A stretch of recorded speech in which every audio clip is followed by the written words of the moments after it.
This is the Practical Homeopathy Podcast, episode number 160.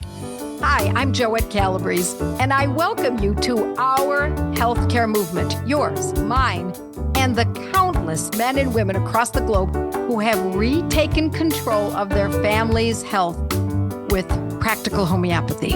So, for the next few minutes, let's link our arms as I demystify homeopathy, what was once considered an esoteric paradigm, into an understandable, reproducible, safe, and effective healthcare solution available to all. This is the medicine you've been searching for, my unique brand of homeopathy, practical homeopathy.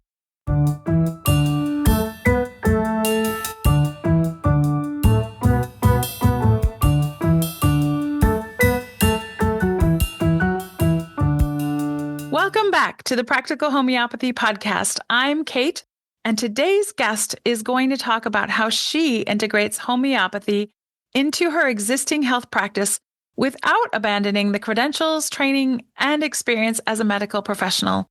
I'm thrilled to be joined by someone who embodies this balance beautifully. Michelle is a nurse and a homeopath who works alongside her physician husband. She's also gone through the Academy of Practical Homeopathy and is now finishing the second year, which is the Mastery Program. So today she's here to talk about how to introduce homeopathy to people steeped in the allopathic world. Michelle, welcome to the podcast. Thank you, Kate. It's good to be with you today. I'm so glad you're here. You have a very unique and exciting perspective, and I'm thrilled for you to be able to share with the listeners. Thank you. I'm glad to be here as well. So tell me about what you've noticed. When we talked earlier, you said some things about nurses who are giving up their positions and their licenses because they're wanting to go into homeopathy and they're not really sure how to incorporate both of those paradigms. Can you talk to us about that? Yeah, especially through the last several months and getting to meet everyone. And there's so many RNs. And I would say other healthcare professionals too that I've met along the way in my study groups, as well as the broader sense of the school, that so many of them seem to feel like they have to give up their nursing license or their doctor or physical therapy license in order to practice homeopathy because of the scope of practice. And I don't know the laws in every state. However, I'm in Florida. Florida is pretty friendly with combining those. And I just find that for us in our private practice, I find it very beneficial to have one foot in the allopathic world, as I call it, and one foot in the homeopathic world, in the sense that there's so many things, especially that you can teach patients or clients that they can take something homeopathically and not have side effects. Oftentimes when they'll come into our office, I have lots of remedies right in our office and they can see those and they will ask me questions about them. And we usually start with simple things like heartburn, or if they're having issues with sleep, or as a woman with menopausal symptoms. And boron does a beautiful job of making remedies sort of shelf attractive to people that are used to more big pharma, over-the-counter type things. And so I educate them on some of their choices so that they don't have to be on more big pharma medicines. And the reason not to be is that there's so many side effects with the synthetic drugs in our world today. So I feel like I can win more people over to homeopathy, and ultimately it's better for the person, right? A lot of people just don't know. They've never heard of homeopathy, or that they misunderstand it. They think that it is like natural or herbal, and they aren't sure. Functional medicine, I think, has came into play and confused waters even more. So it does take some explaining. Once they see that something works for them, and we have a small win, they're ready to hear more. When you said earlier, they think it's natural, I want to just clear that up for a bit. It is natural. However, I think what you were trying to say was they just think it's a broad category of natural medicine, like herbs and essential oils and all of that. Home remedy. Yeah, home remedy. That's what they think. Right. Yeah, that's what I meant by natural, is like they think home remedy and homeopathy are the same thing. And Yeah, so, right. yeah.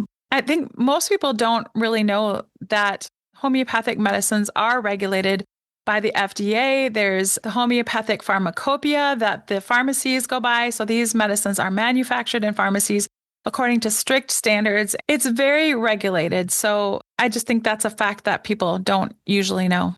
And through the academy, we've had the opportunity to see many interviews with the different pharmaceutical companies. In the academy, I was blown away by the homeopathic pharmacies that Joette actually interviewed, but we listened. And the regulations that they have to go through was unbelievable scrutiny. I've never interviewed another pharmacy, but it just seemed to me like it was over the top, how much that they go through and how particular they are, and making certain that the medicines that we use homeopathically are exactly what they say they are. Yes.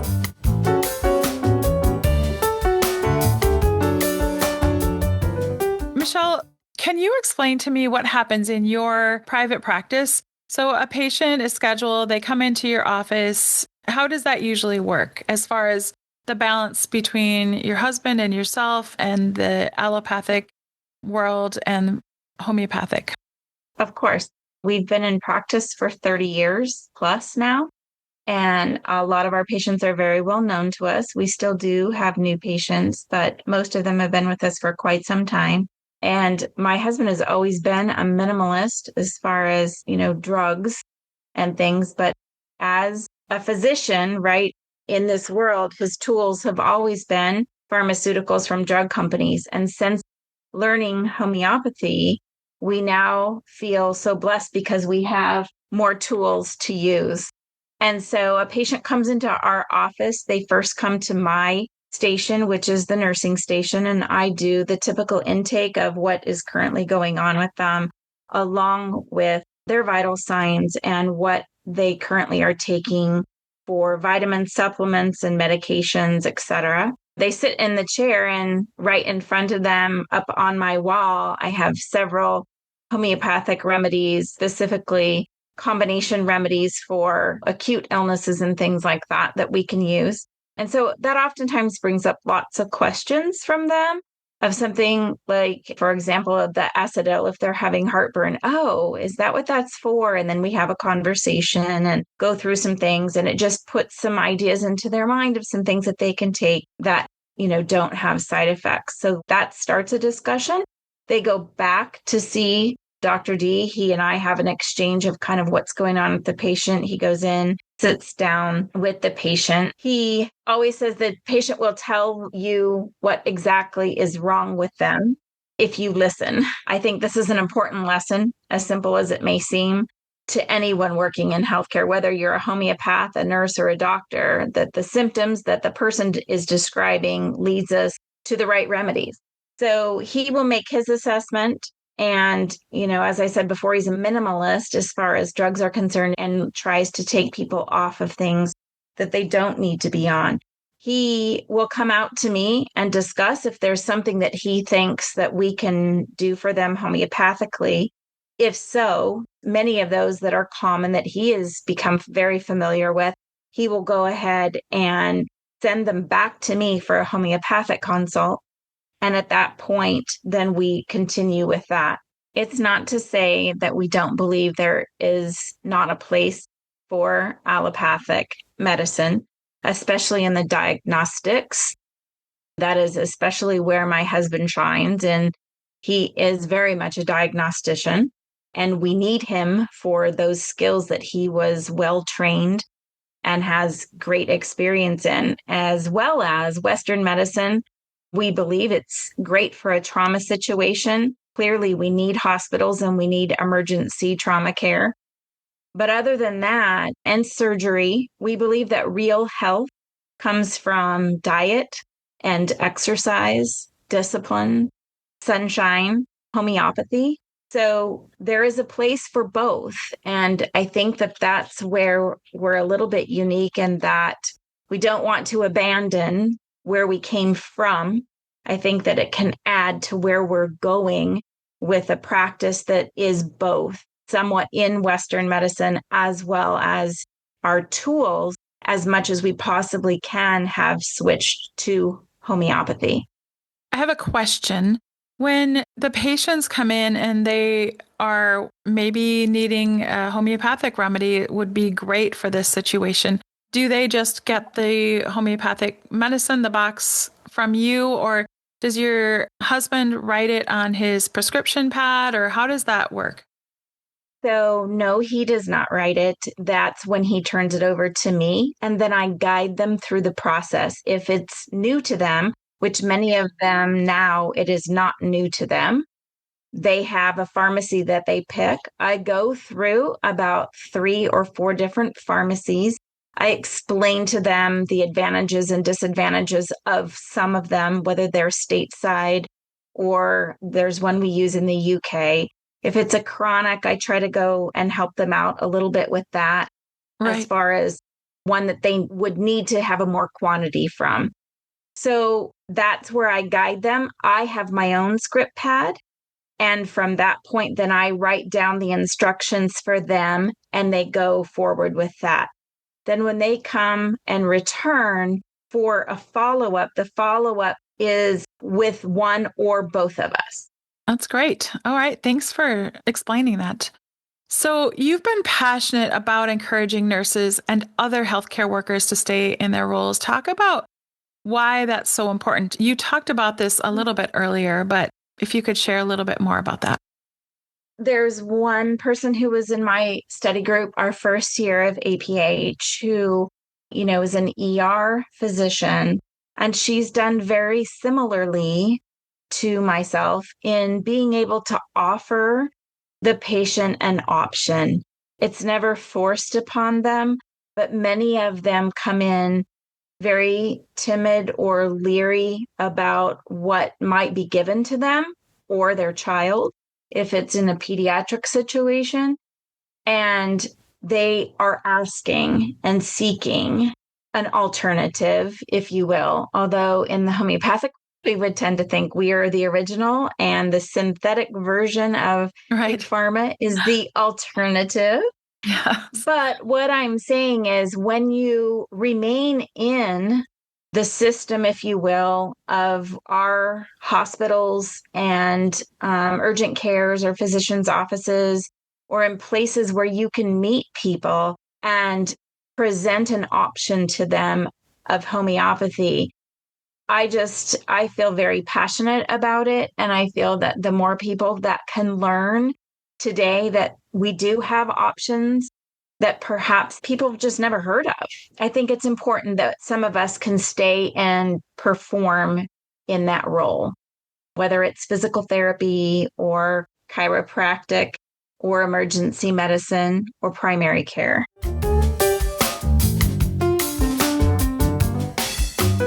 One of the things we were talking about earlier was when you were saying that some older patients are on many medications at a time, and sometimes they've been on them for many years. And you had mentioned a couple of conditions and how they may not have been improving on those medications, yet they're still on them. Can you talk a little bit about that? So perhaps something about the years I've spent in the allopathic dominant world of healthcare, and how I often see that when patients go on pharmaceuticals, they're on them for the rest of their lives. And those medicines, they will make them better in the short term, but they are literally on them forever. So it's not curing them.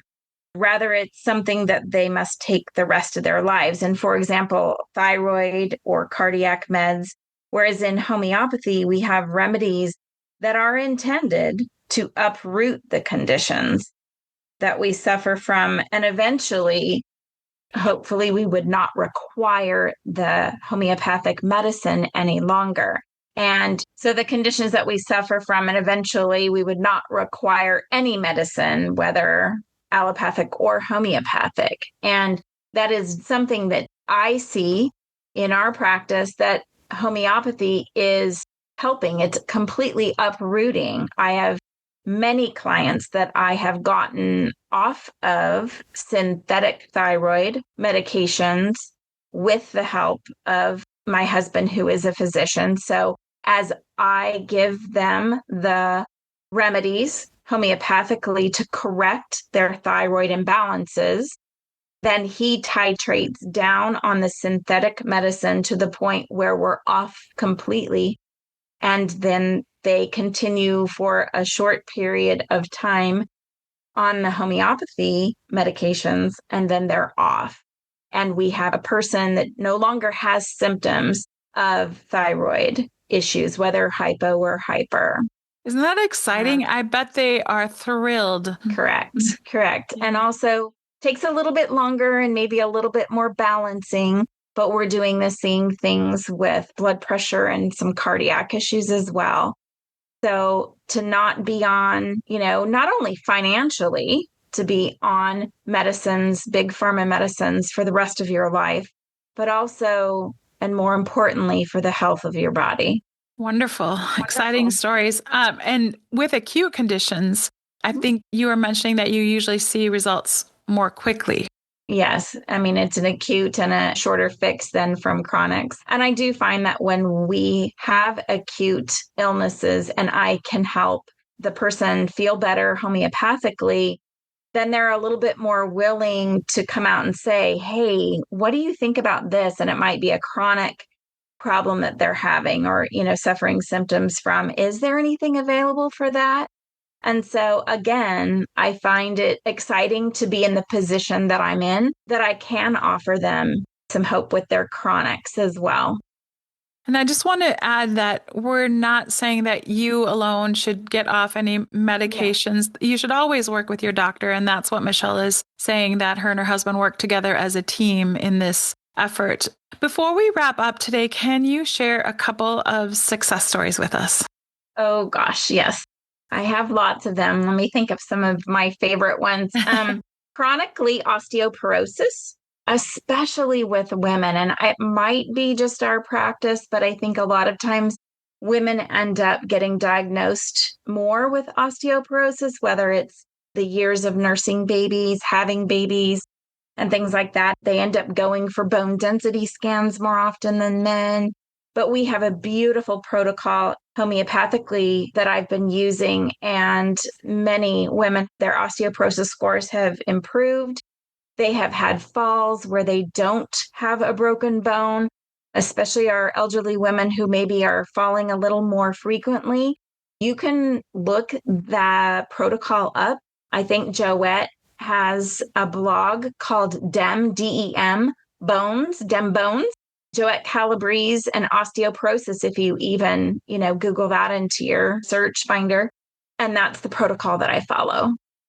Another one is depression. We have a lot of depression within, whether it's aging, whether anxiety leading to depression with some of our younger people, both male and female. Again, Joette has a great blog on depression. And those are the protocols that we've been using homeopathically. And we've seen such great success with those. The podcast, if you want to look that up, is Homeopathy Can Spoil a Girl, and it's medicine for depression. So if you even in the search bar at the top right corner of joettecalabrese.com, click on the search button and then type in depression, and you'll see the blog posts that have to deal with depression or any other podcasts or anything. In fact, if you want to go there and search for any condition, you can just click that search button and type in the condition, or on your search engine, type in Joette Calabrese and then the condition, and you'll see all of the articles that come up about that condition. Michelle, this has been such an encouraging conversation and enlightening. So your message was clear. You don't have to abandon your license, your training, and your profession to practice homeopathy. Of course, look at the regulations, like you said, in your state.